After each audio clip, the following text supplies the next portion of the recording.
Hello guys, आपको आपके अपने चैनल गुरुकुल वैदिक एकेडमी में आपका स्वागत है।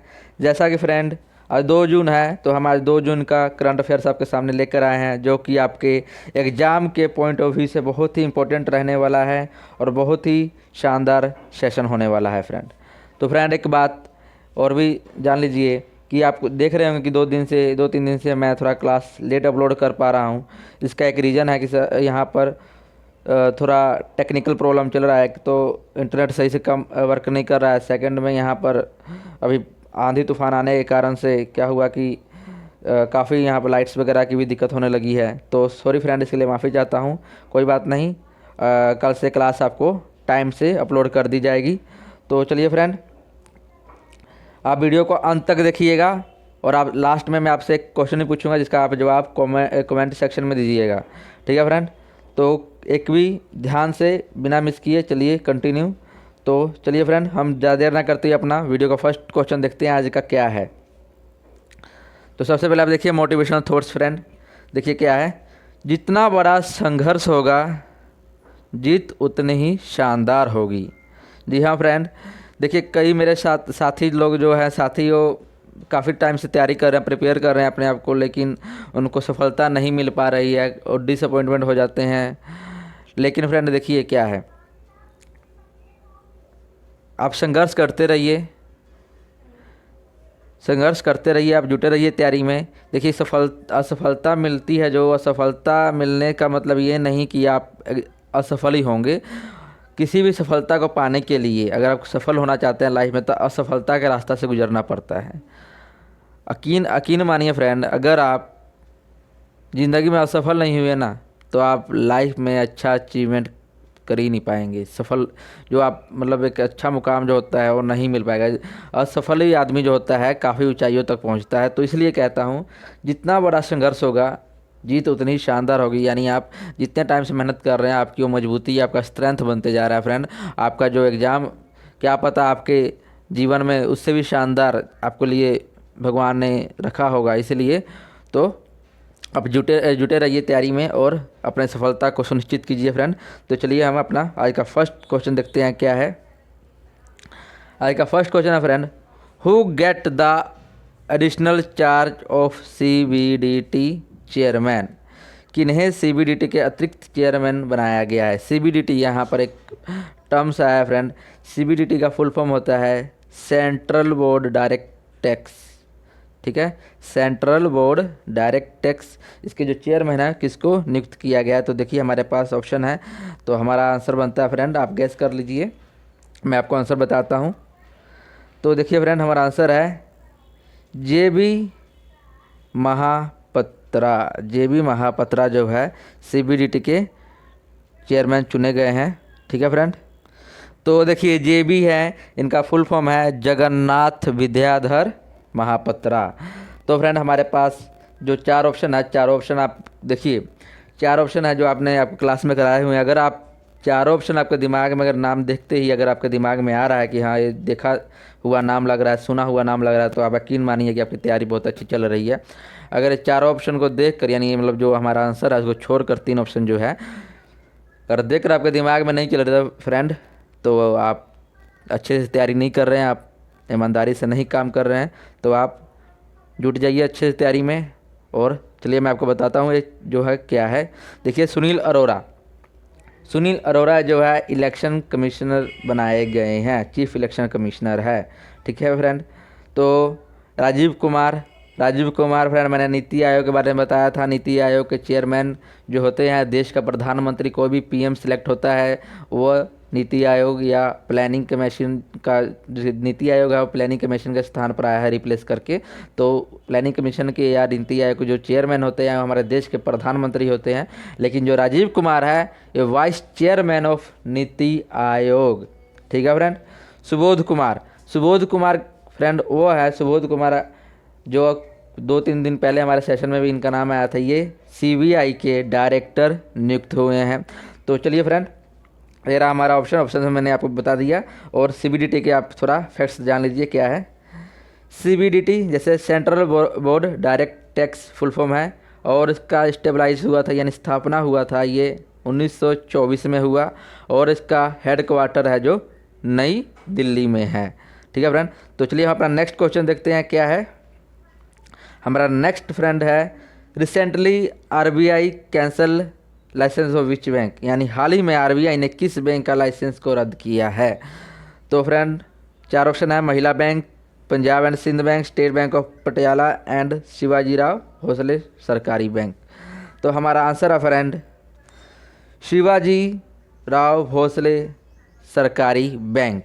जी हाँ फ्रेंड, और बाकी जो ऑप्शन हमारे पास पंजाब एंड सिंध बैंक किसका मर्ज हुआ था, पंजाब एंड सिंध बैंक जो है पंजाब नेशनल बैंक में मर्ज हो गया, यानी उसमें उसको विलय कर दिया गया है। स्टेट बैंक ऑफ पटियाला को स्टेट बैंक ऑफ इंडिया में विलय यानी मर्ज कर दिया गया है दोस्त। तो चलिए दोस्त देख लेते हैं हमारा इसका जो फैक्ट्स क्या है आरबीआई के बारे में। अब यहाँ पर आरबीआई आया है, आरबीआई के कुछ जो एग्जाम के पॉइंट ऑफ व्यू से इंपॉर्टेंट है उसके बारे में कुछ फैक्ट्स मैं आपको बता देता हूँ, देख लीजिए। आरबीआई का फुल फॉर्म है रिजर्व बैंक ऑफ इंडिया। हालांकि बहुत इजी है, रिजर्व बैंक ऑफ इंडिया सबको पता होता है। आरबीआई का फुल फॉर्म एग्जाम में तो नहीं पूछेगा, लेकिन बहुत लो लेवल का जैसा होता है ग्रुप डी वगैरह उसमें पूछ भी सकता है, तो इसलिए इसका फुल फॉर्म भी याद रखिए, RBI reserve bank of India. Establishment यानी स्थापना कब हुआ, 1 अप्रैल 1935 में। 1 अप्रैल 1935 में आरबीआई का स्थापना हुआ था। ठीक है फ्रेंड, इसका हेड क्वार्टर देखिए, हेड क्वार्टर पूछता है बैंकों का हेड क्वार्टर, बैंकिंग जो जनरल अवेयरनेस बैंकिंग के जो एग्जाम होते हैं उसमें जो जनरल अवेयरनेस आता है तो उसमें स्टैटिक क्वेश्चन में बैंकों के हेड क्वार्टर पूछता है, तो इसका हेड क्वार्टर मुंबई है। एक्चुअल में फ्रेंड देखिए ज़्यादातर बैंक जैसे एसबीआई हो गया, पंजाब नेशनल बैंक, मतलब ज़्यादातर ऐसे बैंक है जिनका हेड क्वार्टर मुंबई ही है, लेकिन ऐसा नहीं कि सभी बैंकों का, सभी बैंक जैसे बंधन बैंक है, बंधन बैंक का हेड क्वार्टर कहाँ है, वो कोलकाता है फ्रेंड, तो इसलिए ज़्यादातर बैंकों का है। ठीक है ना, तो इसलिए चलिए फ्रेंड इसका हेड क्वार्टर याद रखिए मुंबई। और चेयरमैन शक्तिकांता दास, मैंने ऑलरेडी क्लास में आपको कराया हुआ था, ऑप्शन में लिया हुआ था ये नेम को, तो आप देख लीजिए ये आरबीआई के चेयरमैन है शक्तिकांता दास। तो चलिए अपना थर्ड क्वेश्चन देखते हैं फ्रेंड क्या है। हमारा थर्ड क्वेश्चन है friend, the researcher of which institute design smart window to carbon emission, यानी किस संस्थान के शोधकर्ताओं ने कार्बन उत्सर्जन के लिए स्मार्ट विंडो का मतलब बनाया है या पेश किया है। तो आपको मैं आंसर बताता हूँ, आप गैस कीजिए तब तक। तो फ्रेंड हमारा आंसर बनता है यहाँ पर आईआईटी गुवाहाटी। आईआईटी गुवाहाटी जो है वहाँ के कुछ रिसर्चर यानी शोधकर्ता हैं जिन्होंने कार्बन उत्सर्जन की स्मार्ट विंडो बनाया है। यहाँ पर नाम आया है कार्बन एमिशन यानी स्मार्ट विंडो। तो स्मार्ट विंडो मतलब बताता हूँ फ्रेंड क्या है। कार्बन एमिशन का मतलब होता है हीट को रोकना। ये ऐसा है कि यहाँ पर क्या होगा फ्रेंड, ये हीट वगैरह को कंट्रोल करेगा, हीट और लाइट पास करेगी जब भी किसी विंडो में से जो स्मार्ट विंडो है इसके पास करेगी, इसको एक कंट्रोल करेगा हीट को और लाइट पास करने को, इसलिए कार्बन एमिशन लिखा है। कार्बन जो होता है हीट को बढ़ाता है फ्रेंड। देखिए हमारे यहाँ अगर हमारे इन्वायरमेंट में कार्बन डाइऑक्साइड गैस जो है 0.03% अगर वो बढ़ जाएगा तो ग्लेशियर पिघलने लग जाएंगे, गर्मी काफ़ी बढ़ जाएगी। जिससे क्या होगा, ग्लेशियर में पिघलने लग जाएगा, जिससे हमारे इन्वायरमेंट में काफ़ी ज़्यादा प्रॉब्लम हमको फेस करना पड़ेगा। तो फ्रेंड इसी तरह कार्बन एमिशन जो है तो ये गर्मी का ही एक तरह का कह सकते हैं हम कि रिप्रेजेंट करता है। तो ये हीट और लाइट पासिंग को कंट्रोल करेगा ये विंडो, यानी जो हमारा स्मार्ट विंडो करेगा। और जो बिल्डिंग देखते हैं आप, बड़े बड़े सोसाइटी वगैरह बनते हैं बड़े बड़े शहरों में, हमारे मेट्रो सिटी में, वहाँ पर बिल्डिंग में ऐसा ऑटोमेटिक बनाया जाता है कि वहाँ पर क्लाइमेट सिस्टम को कंट्रोल करने के लिए कि गर्मी है बाहर तो अंदर थोड़ा क्लाइमेट कंट्रोल रहे, थोड़ा हल्का सा मतलब कूलनेस रहे, अगर बाहर ठंड का मौसम है तो अंदर थोड़ा हीटनेस रहे। तो इस तरह का बिल्डिंग में भी डिजाइन किया जाता है। तो उन्हीं को ये कह सकते हैं हम कि ऑटोमेटिक क्लाइमेट डेवलप में सिस्टम मदद करेगा ये जो स्मार्ट विंडो है फ्रेंड। ये रहा। बाकी ये जो मैंने ऑप्शन है ये जो हमारे IIT Kanpur, IIT Kharagpur, IIT Mumbai जो मैंने ऑप्शन लिया है, तो मैंने इसको कंफ्यूज करने के लिया था IIT गुवाहाटी को, लेकिन इनका कोई अभी महत्व नहीं है। तो चलिए फ्रेंड आपको मैं इमेज दिखाता हूँ कौन से शोधकर्ताएँ हैं जो रिसर्चर्स हैं। देखिए फ्रेंड ये स्टूडेंट्स है, जो ये रेड टी शर्ट में आपको दिखाई दे रहा है, ये स्टूडेंट है फ्रेंड, जिसका नाम है आशीष कुमार चौधरी। आशीष कुमार चौधरी हैं ये, इन्होंने ये स्मार्ट विंडो बनाया और इनका जो हेल्प किए हैं इनके प्रोफेसर, असिस्टेंट प्रोफेसर जो आपको इमेज में दिख रहे होंगे, ये ये इनके प्रोफेसर है, क्या नाम है इनका बता देता हूँ मैं। इनका नाम है देवव्रत सिकदर। देवव्रत सिकदर नाम है इनका, देवव्रत सिकदर नाम है, जो कि असिस्टेंट प्रोफेसर है। इन्होंने अपने स्टूडेंट्स आशीष कुमार चौधरी की इसमें हेल्प की थी स्मार्ट विंडो बनाने में फ्रेंड। ये हमारा रहा। चलिए हम अपना फोर्थ बताते हैं क्या है। देखिए हमारा फोर्थ क्वेश्चन है, recently who become the CII president. CII का फुल फॉर्म आपको रखना पड़ेगा याद, बहुत ही इंपॉर्टेंट होता है, इसका एग्जाम में आता है। ठीक है, तो CII के अध्यक्ष कौन बने हैं, तो आपके पास 4 ऑप्शन है, उदय कोटक, सलील पारेख, अजीम प्रेमजी और TV नरेंद्रन।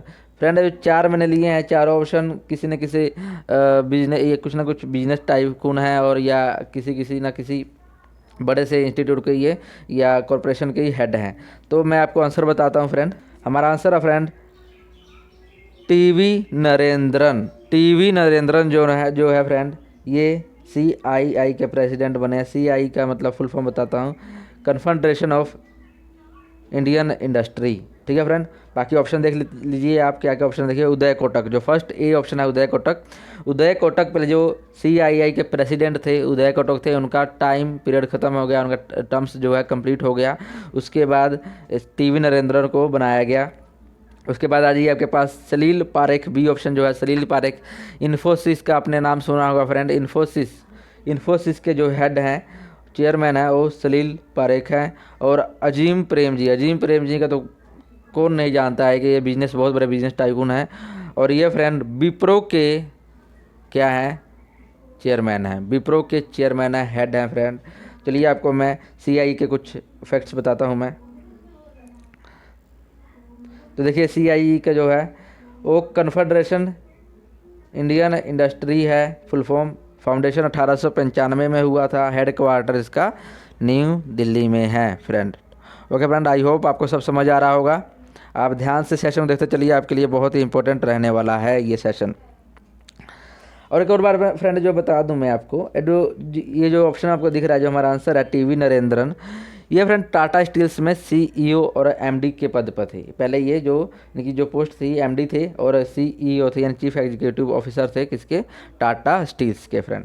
ठीक है फ्रेंड, ये इनकी इमेज है, आप फोटो में देख सकते हैं। इनका नाम है TV नरेंद्रन। चलिए अपना हम फोर्थ क्वेश्चन देखते हैं। हमारा फोर्थ क्या है, 5 क्या है। हमारा 5 क्वेश्चन है friend, who has been won the 220 या 21 का जिले मतलब 2020-21 में जो KINBA 6th मैन अवार्ड जो हुआ था, उसके विनर कौन बने हैं। तो फ्रेंड यहाँ पर हिंदी नहीं है, तो मैं हिंदी आपको बताता हूँ। NBA 6th man award, NBA 6th man, देखिए NBA का फुल फॉर्म जान लीजिए, नेशनल बास्केटबॉल एसोसिएशन। ठीक है फ्रेंड, नेशनल बास्केटबॉल एसोसिएशन है इसका full form. 6th man award ये फ्रेंड जो है NBA नेशनल बास्केटबॉल जो है, ये नॉर्थ अमेरिकन जो कंट्री है, तो USA और कनाडा मतलब जो है नॉर्थ अमेरिकन, ये सब इनके यहाँ का ये मतलब वो है, क्या बोलते हैं, NBA की अपनी टीम है, इनका नाम है NBA। वहाँ का 6th मैन अवार्ड दिया जाता है कि जो अपने टीम के लिए बेस्ट परफॉर्मेंस करता है फ्रेंड, जो अपने टीम के लिए बहुत अच्छा परफॉर्म करेगा, उसको आगे बढ़ाएगा, उसको यह अवार्ड दिया जाता है USA की तरफ से। तो आपको मैं बता देता हूँ फ्रेंड। तो हमारे पास देखिए ऑप्शन है, तो मैं ऑप्शन में से आपको सभी ऑप्शन जो है ये जितने भी हैं इसमें सभी बास्केट प्लेयर ही हैं, और सभी का कुछ ना कुछ महत्व है, उसके बारे में बताऊंगा हम। हमारा आंसर जान लीजिए पहले क्या है। हमारा आंसर है friend George Jordan Clarkson. George Jordan Clarkson हमारा आंसर बनता है फ्रेंड। अब देखिए बी ऑप्शन क्या है, डेटलेफ्ट सेंक्रम्प जो है फ्रेंड, ये जो है ये नॉन अमेरिकन थे, ये फर्स्ट नॉन अमेरिकन थे जो ये अवार्ड को, यानी 6th मैन अवार्ड जो है जिसको जीतने वाले फर्स्ट नॉन अमेरिकन बोलेंगे डेटलेफ्ट सेंक्रम्प। सी ऑप्शन है हमारे पास मॉन्ट्रियल क्रूफोर्ड, ये 3 बार इस अवार्ड को रिकॉर्ड विनर कह सकते हैं इसको हम। पहले प्लेयर थे जिन्होंने 3 बार ये 6th मैन अवार्ड जीता था। हमारे पास थर्ड ऑप्शन जो हमारे पास डी ऑप्शन है, ये मॉन्ट्रोजल जो हैरल है ये फ्रेंड, ये 2020 के 6th मैन अवार्ड, यानी 2019-20 वाला जो मिला था बेस्ट परफॉर्मेंस अपने टीम के लिए, तो मॉन्ट्रियल हैरल को मिला था, मॉन्ट्रोजल हैरल को। ठीक ठीक है फ्रेंड, ये इमेज देख लीजिए, जॉर्ज जॉर्डन क्लार्कसन है, इन्हीं को ये 6th मैन अवार्ड अभी मिला है 2020-21 के लिए फ्रेंड। तो हमारा 6th क्वेश्चन है फ्रेंड, देखिए, where the TCS open its first European innovation centre, यानी कहाँ पर TCS ने अपना पहला यूरोपियन नवीनतम केंद्र खोला है।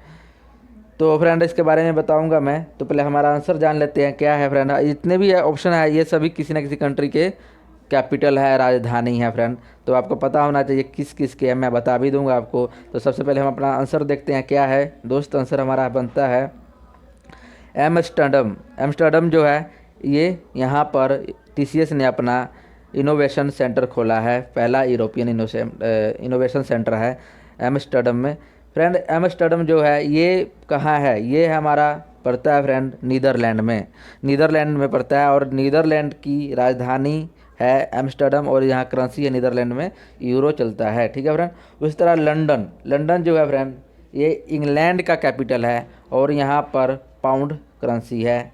पेरिस, पेरिस फ्रेंड ये फ्रांस का कैपिटल है, और यहाँ पर यूरो चलता है, ठीक है फ्रेंड। तो ओस्लो, ओस्लो जो है फ्रेंड नॉर्वे की कैपिटल है, नॉर्वे का कैपिटल, और यहाँ पर करेंसी है फ्रेंड क्रोन है फ्रेंड, यानी ओस्लो कहाँ नॉर्वे का कैपिटल, करेंसी क्रोन है। चलिए मैं आपको TCS का बताता हूँ फुल फॉर्म, और इसके जो फैक्ट्स है क्या है देख लीजिए। TCS फ्रेंड, TCS का फुल फॉर्म है Tata consultancy service, Tata consultancy service, और इसका फाउंडेशन हुआ था 1 अप्रैल 1968 में ये बना, ठीक है फ्रेंड। हेड क्वार्टर इसका मुंबई है, और CEO यानी चीफ एग्जीक्यूटिव ऑफिसर जो है राजेश गोपीनाथन, राजेश गोपीनाथन जो है TCS के क्या है CEO है। और फ्रेंड ये जो यूरोप में इसका इनोवेशन सेंटर बना है, इसका महत्व जान लीजिए क्यों बनाया है। टाटा जो ये इनका क्या बोलते हैं हम, TCS का जो ये इनोवेशन सेंटर बना है, ये क्या इसका मतलब जो इच्छा है कि कहने का मतलब है कि ये बड़े जितने भी हमारे पूरे वर्ल्ड में पूरे वर्ल्ड में जितने भी बड़े विश्वविद्यालय यानी यूनिवर्सिटीज़ हैं, जितने भी बड़े बड़े बिजनेस हैं, और जितने भी स्टार्टअप करने वाले सरकारी स्टार्टअप करने वाले बिजनेस हो गए, स्टार्टअप जिसको हम बोलते हैं स्टार्टअप कर रहा है, स्टार्टअप बिजनेस हो गए, या जो काफ़ी ज़्यादा बिजनेस बड़े बड़े बिजनेस हो गए वो हो गया, या बड़े बड़ी यूनिवर्सिटियाँ जो है वर्ल्ड की वो, और किसी भी कंट्री के गवर्नमेंट जो हो गई, उनको एक साथ एक मंच पर लाना चाहता है ये। और जितने भी जो सस्टेनेबिलिटी जो क्या बोलते हैं सस्टेनेबिलिटी चैलेंजेस जो है, यानी इसको हम बोलते हैं स्थिरता चुनौतियाँ, है ना। सस्टेनेबिलिटी चैलेंजेस को क्या करेगा, डिजिटल टेक के माध्यम से उनको हल करने का ट्राई करेगा, कोशिश करने के लिए बनाया गया है, ठीक है फ्रेंड। आई होप आप समझ पाए होंगे। तो मैं बताता हूँ जो बड़े बड़े यूनिवर्सिटी जैसे मान लीजिए माइक्रोसॉफ्ट, बड़े बड़े कंट्रियाँ जो हो गए, सॉरी बड़े बड़े बिजनेसमैन जैसे विप्रो हो गया, माइक्रोसॉफ्ट हो गया, एप्पल हो गया, ठीक है फ्रेंड, ये सब हो गए यूनिवर्सिटी, जो ऑक्सफोर्ड हो गया, सब बड़े बड़े यूनिवर्सिटीज़ को एक मंच पर लाने का इसका कोशिश है, इसलिए इसने वहाँ पर बनाया गया, ठीक है फ्रेंड। तो ये आपके पास फैक्ट्स इसका TCS का रहा, किस कारण बनाया ये बता दिया मैंने, और इसके जो कि हमारे पास जो मैंने ऑप्शन रखे थे उसके मैंने करेंसीज और उसके कैपिटल और प्लस देश के नाम भी बता दिए। तो आपके लिए वीडियो बहुत ही हेल्पफुल है फ्रेंड, आपके एक क्वेश्चन से 5-6 क्वेश्चन यानी मतलब 5 चीज़ों का आंसर मिल जाता है, ठीक है फ्रेंड। तो फ्रेंड वीडियो अच्छा लग रहा है तो आप सब्सक्राइब कीजिए, खूब सब्सक्राइब कीजिए, शेयर कीजिए फ्रेंड, और हमको सपोर्ट कीजिए फ्रेंड। तो चलिए फ्रेंड मैं आपको 7th क्वेश्चन दिखाता हूँ क्या है। हमारा 7th है, which exercise has been conduct by NATO, NATO के द्वारा कौन सा सैन्य अभ्यास का संचालन किया गया है। तो 4 ऑप्शन है फ्रेंड, तो 4 ऑप्शन का कोई ना कोई महत्व है, मैं आपको बता दूंगा। चलिए हमारा आंसर देखते हैं। पहले हमारा आंसर बनता है friend steadfast defender 21 war games, steadfast defender 21 war game, ठीक है फ्रेंड, ये रह गया। और जान लीजिए ब्लू फ्लैग, ब्लू फ्लैग के बारे में कुछ बताता हूँ मैं। जो ब्लू फ्लैग है फ्रेंड, ये भी एक एक्सरसाइज होता है जो कि इजराइल कंट्री के द्वारा कंडक्ट किया जाता है। इजराइल के द्वारा, इजराइल किसी भी मतलब ये मुख्यतः जो है इजराइल कंट्री कंडक्ट करती है ब्लू फ्लैग के नेम से, लेकिन वो अपनी इच्छा के अनुसार जिस मर्जी कंट्री के साथ कर सकती है। ऐसा नहीं कि हाँ कि इजराइल और इजिप्ट का दिए, इजराइल और यूएसए के बीच में जो नाम है वो ब्लू फ्लैग, नहीं, किसी पर्टिकुलर कंट्री के साथ नहीं। इजराइल ने अपना कनेक्ट करती है, उसका ब्लू फ्लैग नेम है, लेकिन जिसके साथ भी कर सकती है, किसी के साथ ब्लू फ्लैग के नेम से वो कर सकती है। एयरफोर्स का एक्सरसाइज है। उसी तरह रेड फ्लैग है जो फ्रेंड, रेड फ्लैग जो है ये यूएसए कंडक्ट करती है अपने एलाइड, जो इसके मतलब जो मित्र राष्ट्र जो है, एलाइड कंट्री है, उनके साथ ये अपना करती है कंडक्ट। ठीक है फ्रेंड। और सूर्य किरण का फ्रेंड ये हमारे देश का एक्सरसाइज है, सैन्य अभ्यास है। आपको पता होना चाहिए, बहुत बार एग्जाम में आया हुआ क्वेश्चन है, करंट का क्वेश्चन है फ्रेंड। सूर्य किरण नेपाल और भारत के बीच में जो सैन्य अभ्यास होता है, यानी इंडिया जो एक्सरसाइज होता है वो मिलिट्री एक्सरसाइज बोलते हैं इसको हम। तो सूर्य किरण इंडिया और नेपाल का है फ्रेंड। ओके फ्रेंड, तो आप देख लीजिए नाटो के बारे में, कुछ नाटो के बारे में फैक्ट बताता हूँ मैं। नाटो का फुल फॉर्म याद रखिएगा, नाटो का फुल फॉर्म बहुत बार आता है, North Atlantic Treaty Organisation, North Atlantic Treaty Organisation. Foundation इसका हुआ था 4 अप्रैल 1949, 4 अप्रैल 1949 में फाउंडेशन। मेंबर कंट्री है नाटो के 30 मेंबर कंट्री है फ्रेंड। चेयरमैन जो है, चेयरमैन होता है फ्रेंड वो जो एयर चीफ ही होता है इनके, मार्शल, जो अभी एयर चीफ मार्शल उनका नाम है स्टुअर्ट पीच नाम है इनका, जो अभी चेयरमैन है। ठीक है फ्रेंड। और आपको बता दूं कि ये जो नाटो ने ये जो state fast defender 21 war games जो एक्सरसाइज किया है, ये इनका नाटो, देखिए नाटो क्या है, नाटो एक एलाइड कंट्री का ग्रुप है, यूरोपियन एलाइड कंट्री का ग्रुप है, जिसमें अमेरिका भी शामिल है। ठीक है। इसका देखिए नेम ही है नॉर्थ अटलांटिक ट्रेटी ऑर्गेनाइजेशन, यानी अटलांटिक जो हमारा समुंदर है, महासागर है अटलांटिक के बॉर्डर पर तकरीबन जो कंट्री है उनके आपस में उन्होंने ग्रुप बनाया हुआ है। कंट्री का ग्रुप है, ये कंट्री का ग्रुप है जिसमें उन्होंने आर्मी अपनी इंक्लूड की हुई है, जिससे कि उनका मतलब है कि अगर इन 30 मेंबर, 30 मेंबर का कंट्री है। ठीक है। देखिए यूरोप में तो वो भी पड़ता है हमारा, क्या बोलते हैं, रशिया भी, लेकिन रशिया इसमें नहीं है, लेकिन यूएसए है। और यूरोप की जितनी कंट्री है, जैसे यूके पावरफुल कंट्री, जर्मनी हो गया, यूएसए हो गया, हमारा पेरिस हो गया यानी फ्रांस, बाकी क्रोएशिया, नीदरलैंड, ऐसे बहुत सी कंट्री इसमें है। तो इनका कहने का मतलब है कि इसलिए बनाया गया है ये नाटो, कि इनके 30 कंट्रियों में से किसी एक कंट्री पर कोई दूसरी कंट्री, यानी मतलब नाटो के बाहर की कंट्री, एग्जांपल के लिए अगर मैं मान लूँ कि रशिया अटैक कर देता है, ठीक है, या कोई अरेबियन कंट्री जैसे हो गया, मान लीजिए Arabian country Saudi Arabia attack कर देता है, यानी कोई भी आप ले लीजिए जो कि इस ग्रुप का मेंबर नहीं है, अटलांटिक का मतलब नॉर्थ नाटो का मेंबर नहीं है, वो इनके किसी भी एक मेंबर पर अटैक करता है तो ये 30 के 30 कंट्री मिलकर उस पर अटैक करेंगी। तो इसलिए नाटो ने ये अपने जो ये मतलब किया है एक्सरसाइज, ये अपने सहयोगी कंट्री जो है नाटो के जितने भी मेंबर करने हैं उनको सहयोग करने के लिए, उनको जताने के लिए। इसे रशिया का भी काफ़ी टेंशन बढ़ गया। रशिया का मतलब जैसे आपको पता है कि पावरफुल कंट्री में भी आता है, तो उसका यूएसए के साथ इतना है नहीं, बनता नहीं है, मतलब उसका यूएसए के साथ मतभेद ही है तकरीबन, उसका उन दोनों में कोल्ड वार चलता रहता है। तो इससे क्या हुआ, जब ये एक्सरसाइज कंडक्ट हुआ तो उसके अंदर बेचारे के अंदर टेंशन बढ़ गई है फ्रेंड। तो चलिए फ्रेंड, ये हमारा कुछ फैक्ट्स था जो अभी एग्जाम के पॉइंट ऑफ व्यू से काफ़ी इंपॉर्टेंट है फ्रेंड। तो चलिए अपना हम नेक्स्ट देखते हैं हमारा क्या है 8 question. World fast nano urea liquid for farmer across the world introduced by which corporation, यानी विश्व का पहला नैनो द्रव विश्व किसानों के लिए किस कॉरपोरेशन के द्वारा बनाया गया या पेश किया गया है। तो फ्रेंड देखिए आपके पास 4 ऑप्शन है, नाबार्ड है, इफ्को है, ICAR है, FAO है। तो फ्रेंड देखिए मैं बताता हूँ, हमारे यहाँ आंसर बनता है, हमारा आंसर बनता है इफ़को फ्रेंड बनता है। नाबार्ड जो है फ्रेंड, हम उसके बारे में कुछ बताता हूँ मैं।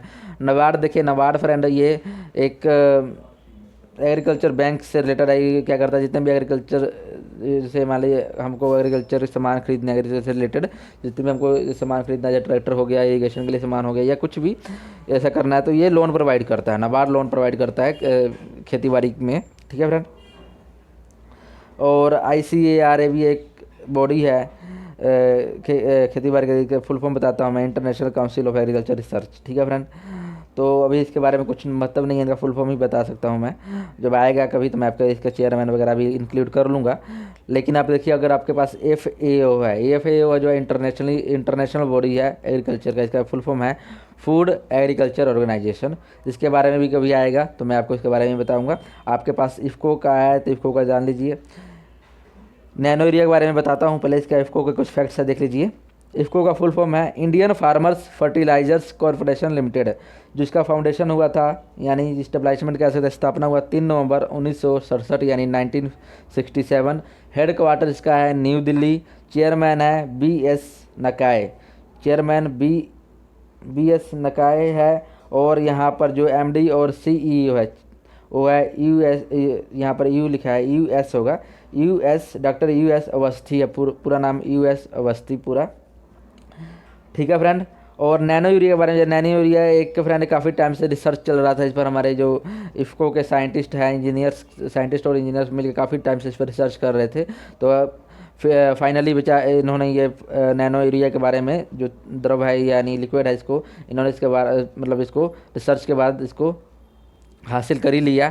और इसका बहुत महत्व है फ्रेंड। इससे क्या होगा कि हमारा जो हमारी खेती बाड़ी में काफ़ी ज़्यादा इरिगेशन की प्रॉब्लम आती थी, पानी का जो ग्राउंड लेवल वाटर भी कम हो रहा था, इरिगेशन भी ज़्यादा हो रहा था, तो उसको कुछ हद तक कंट्रोल किया जा सकता है, और ग्राउंड वाटर को भी कंट्रोल कर सकते हैं हम, और खेतों में पैदावार भी मैक्सिमम होगी अब इसके द्वारा। ठीक है फ्रेंड। तो ये रहा कुछ फैक्ट्स। चलिए अपना 9th क्वेश्चन देखते हैं। हमारा 9th प्रश्न क्या है फ्रेंड?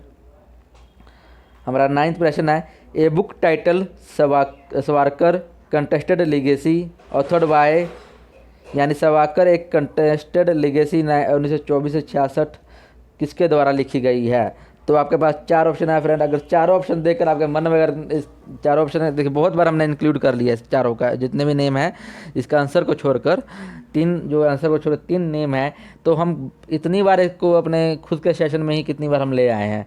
तो आपको अगर नाम सुन के अगर आपके दिमाग में अगर बत्ती नहीं चलती है, समझ लीजिए आपकी तैयारी में आपकी खोट है, अभी ईमानदारी से नहीं पढ़ रहे हैं फ्रेंड। तो देखिए हम अपना आंसर बताते हैं और इनके बारे में भी बताएंगे।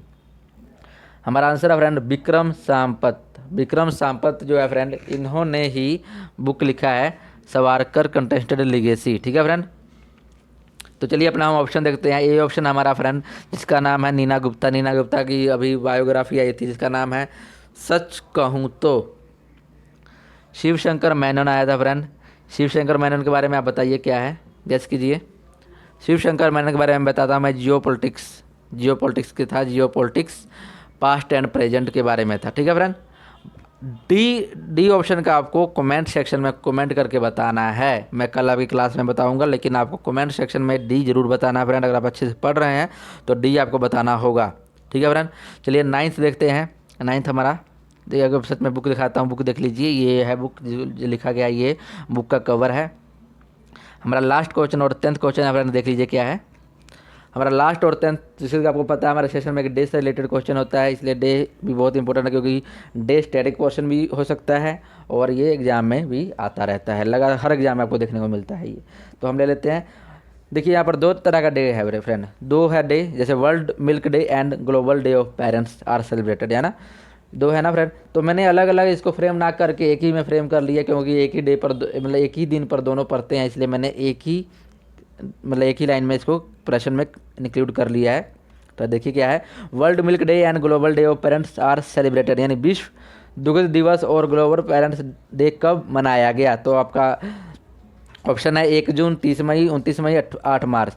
तो फ्रेंड आपको बताना है हमारा आंसर फ्रेंड, देखिए क्या है, 1 जून, 30 मई को क्या आता है, 29 मई को क्या आता है, 8 मार्च को क्या आता है फ्रेंड। इस सबको आपको कमेंट में बताना है, क्योंकि ये कल पर अभी ज़्यादा दिन नहीं है, 1-2 दिन ही हुआ है सेशन में कराए हुए, और बार बार मैं ले भी रहा हूँ, सेशन में अभी आ रहा है इनका। तो आपको कमेंट में बताना है और इसे आपको अपनी तैयारी को और मजबूत करना है इस तरह। ठीक है फ्रेंड। चलिए मैं आपको थीम बताता हूँ।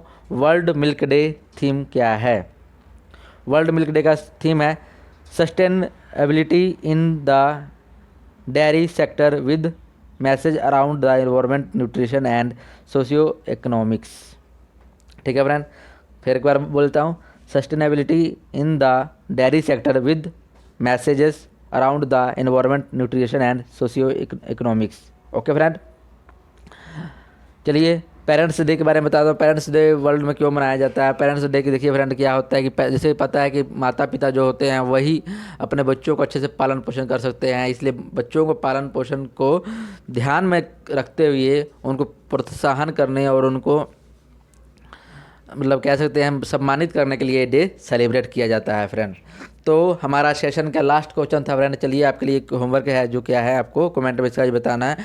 Who is the become CBI director, खुद से फाइंड आउट करना है आपको, कमेंट में बताना फ्रेंड। डे के बारे में बताना है, इसके बारे में बताना है, जो एक बुक के ऑथर थे उनके बारे में, उनकी बुक के बारे में बताना है। तो आपको ये बताना है फ्रेंड, ठीक है फ्रेंड। हमारा सेशन को चलिए हम अंत करते हैं। अगर आपको वीडियो पसंद आया है, बहुत मेहनत लगा है बनाने में, तो चैनल को सब्सक्राइब कीजिए फ्रेंड, शेयर कीजिए, जितना हो सके शेयर कीजिए, क्योंकि हम चाहते हैं आपके लिए और इससे ज़्यादा बेहतर करना। तो आप शेयर और सब्सक्राइब करवाएंगे तो हम इससे भी अच्छा आपके लिए बेहतर कर सकते हैं फ्रेंड। तो चलिए फ्रेंड, थैंक यू, शब्बा खैर।